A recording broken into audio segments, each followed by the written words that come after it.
Fala Futebolaço, eu sou o Dieguinho. Bom, galera, tá entrando no ar a nossa primeira edição desta quarta-feira de cinzas, como sempre aí com muitas informações para trazer para vocês.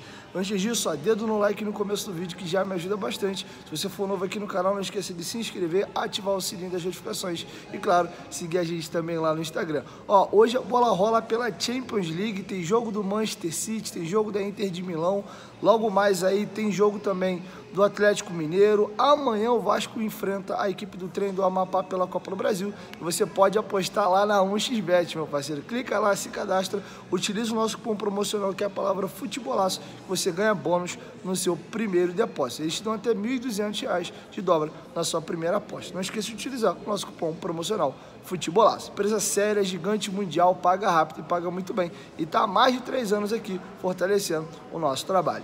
Beleza? Bom, galera, vamos começar o vídeo falando sobre a situação do lateral direito Paulo Henrique. O jogador está praticamente acertado já com o Vasco da Gama. Inclusive, eu gostaria de dar para vocês aqui um relato do Rodrigo Caetano, que é diretor executivo do Atlético Mineiro, dando a entender que a negociação realmente está muito avançada. Sobre a possibilidade de Paulo Henrique vestir a camisa do Vasco, Rodrigo Caetano disse o seguinte aos companheiros do vascaínos.net: tem chances sim, o Vasco tem a prioridade, se tudo avançar, ele deve ir por empréstimo sim. E aqui eu vou trazer para vocês um pouco mais de informação, para vocês entenderem por que o Paulo Henrique está vindo ao Vasco da Gama e bastidores desta negociação. Gostaria de dividir com vocês uma trend feita pelo jornalista Lucas Tanaka, trazendo bastidores desde a chegada do Paulo Henrique ao Atlético Mineiro até essa iminente vinda do jogador ao Vasco da Gama por empréstimo. Vamos lá, segue o fio para explicar toda a situação que apurei sobre o Atlético e o Paulo Henrique. Vamos começar lá de trás, no início mesmo. O Galo tirou o PH de dentro do avião. É uma expressão que se usa no futebol quando o jogador está acertado contra o clube e aí nos últimos detalhes você tira ele e traz para o seu. Pois ele já estava com tudo acertado para jogar no Cincinnati da Major League Soccer. Kudê pediu ele e já conhecia o jogador.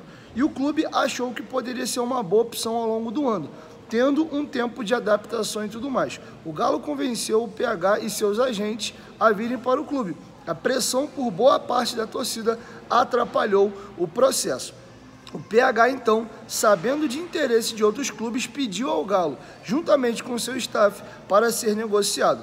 No momento que o Vasco apareceu, ele pediu, pois aqui não daria o tempo a ele. Além disso, o Kudê pediu a Saravia, que teve boa oportunidade de trazê-lo. Vale a pena fazer um parêntese aqui, o seguinte: o Saravia jogou com o Kudê no Inter. Então é um lateral que ele já gosta e pediu. E antes de eu chegar até o final aqui da trend, o Paulo Henrique foi um atleta que se destacou demais no Juventude ano passado e chegou ao Atlético Mineiro como aposta.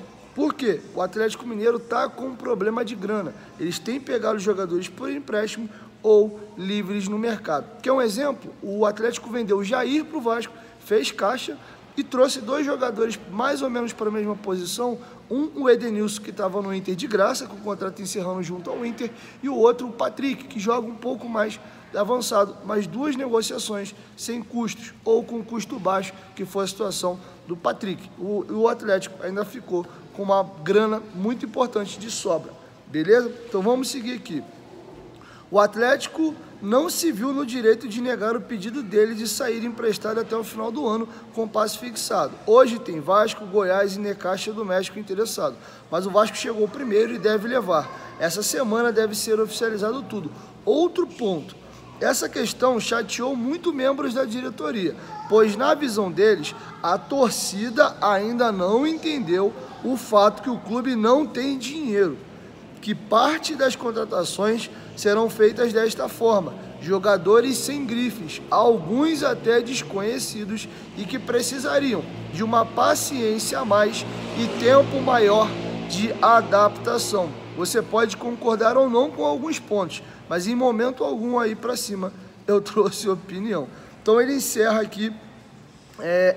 trouxe opinião e sim informação. Discordar faz parte, eu também discordo de algumas coisas, mas esse é o ciclo que o clube passa hoje. Lembrando que essa informação foi dada de primeiro pelo companheiro Vene Casagrande, do SBT Esportes Rios, confirmado pelo GE, e trouxe para vocês alguns relatos aqui do companheiro Lucas Tanaka. Tá, e até aproveito e faço um breve comentário sobre Atlético Mineiro. É mais um clube que nesse ano dificilmente vai passar sem a SAF. O Atlético Mineiro está estrangulado financeiramente, vinha nesses últimos anos aí sendo competitivo e montando bons times com a ajuda dos mecenas, construiu um estádio agora com apoio da MRV, mas o Atlético Mineiro, sem os mecenas, hoje tem uma dívida pior do que o Cruzeiro tinha lá atrás, e eles, ano passado, fecharam o ano, inclusive, no vermelho. Investimento muito pesado, mas o clube acabou mal conseguindo a vaga para a Libertadores na reta final das competições, tá bom? Vamos virar a chave agora e vamos falar sobre o jogo de amanhã. O Vasco enfrenta a equipe do Trem do Amapá pela Copa do Brasil, primeira fase, jogo único, vitória e empate, o Vasco avança. A única opção de nós sermos eliminados é perdendo para o Trem do Amapá. Nós temos alguns desfalques confirmados para a partida. Alguns por lesão, Marlon Gomes se lesionou no Sul-Americano com a seleção brasileira sub-20, não está recuperado ainda. O Robson idem. Luco Orediano, trouxe para vocês uma postagem dele no Instagram ontem, dizendo que está próximo do retorno, mas ainda não tem condição de jogo. E quem está próximo de voltar, não é confirmado ainda, é o Figueiredo.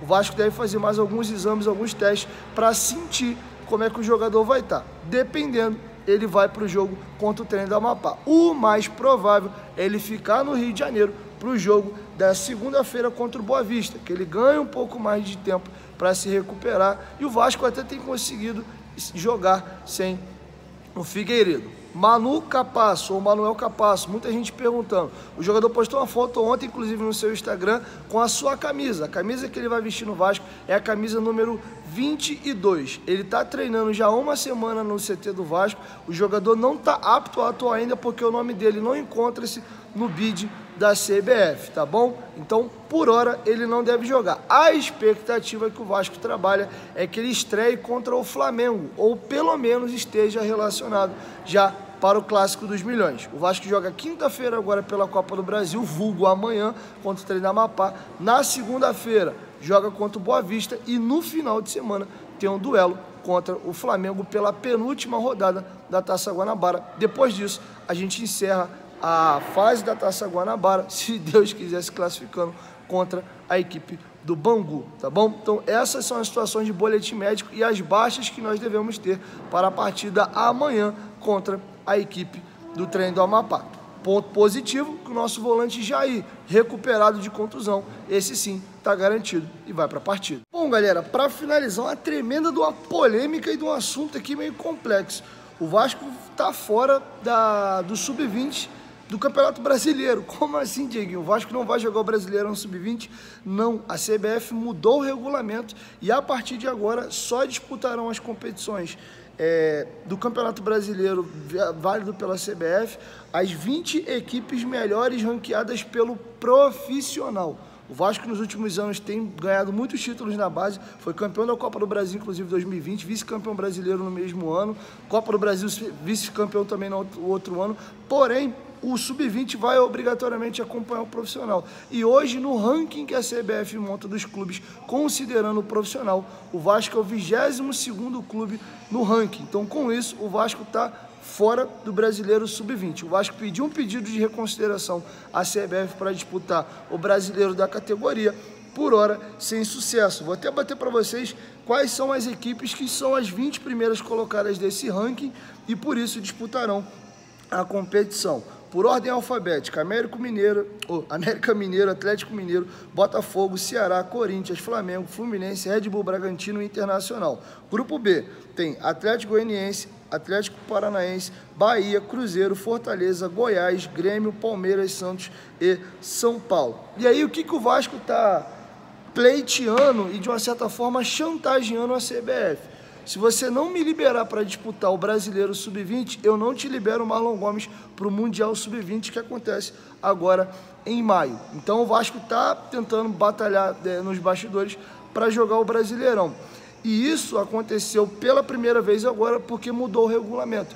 Por outro lado, cabe uma análise aqui também, um pouco de informação. Infelizmente, a gente viu o que acabou acontecendo com o Vasco nos últimos anos. Hoje, se você considerar, a CBF ela faz a pontuação de acordo com Copa do Brasil, Estadual, Libertadores. Cada competição vai gerando pontuação. Hoje, no ranking de pontos corridos, o Vasco seria o 22º clube do Brasil. Por isso, o Sub-20 está fora da competição. Então, por isso e por outros motivos, infelizmente, a gente teve que chegar na situação de topar a SAF e viver um novo rumo para a nossa caravela. O mesmo aconteceu com o Botafogo, com o Cruzeiro, com o Bahia. Estamos na iminência de ver agora o Atlético Mineiro rumando o mesmo caminho, beleza? Então é isso, galera. Essas eram as informações que eu tinha para trazer para vocês nesse vídeo. Se der tempo, no final da noite eu chego aí com a nossa segunda edição. Estou retornando de São Paulo para o Rio agora. Então vou ver como é que vai ficar a minha logística, tá bom? Porém, amanhã a gente volta à nossa programação normal. No final da noite tem jogo do Vasco pela Copa do Brasil. De manhã bem cedinho tem a nossa primeira edição. E na segunda parte aí do dia a gente chega com o nosso segundo vídeo, beleza? Não esquece de se inscrever lá na 1xBet, utilizar nosso promocional que é a palavra futebolaço e começar a apostar. Logo mais tem The Champions. Vambora, valeu, fui!